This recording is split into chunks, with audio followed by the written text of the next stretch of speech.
And in Washington County tonight, a program called Returning Home has received a major financial boost to keep that program up and running for at least another year.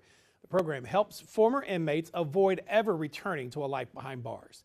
KNWA's Gabriella Phelan explains why the county judge says this was a must.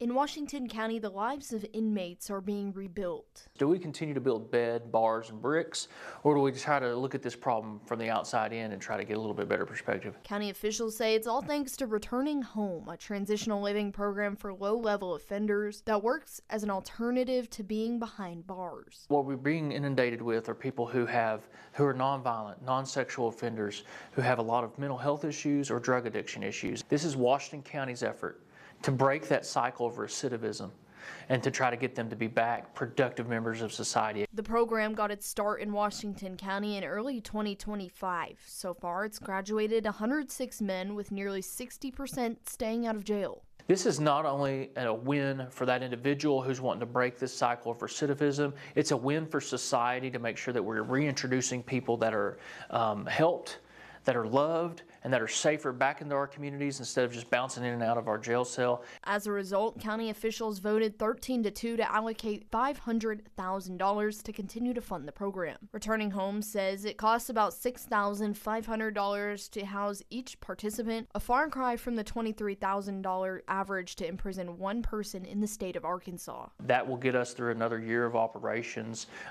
We continue to see more efficiencies in this. There are capacity levels that we have to maintain at the home, but also what we're saying is we can continue to put fire on this and grow this program. Even after a lengthy quorum court session leading up to the decision, County Judge Patrick Deacon says it's something that he's proud to support. This is about getting people restored to healthy lifestyles, and so then they can go out and get jobs. And so not only are they being introduced to these behavioral therapies or things to help them with their drug addiction, they're also being introduced to jobs and new trades and things that they can be exposed to there. Most importantly, the one thing that I get really excited about are fatherhood classes.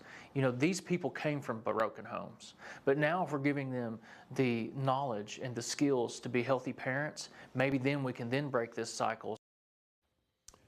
That's Gabriella Phelan reporting. They tell us the funding will keep that program up and running until April of 2027. And there are many programs out there for people coming back home after spending time behind bars.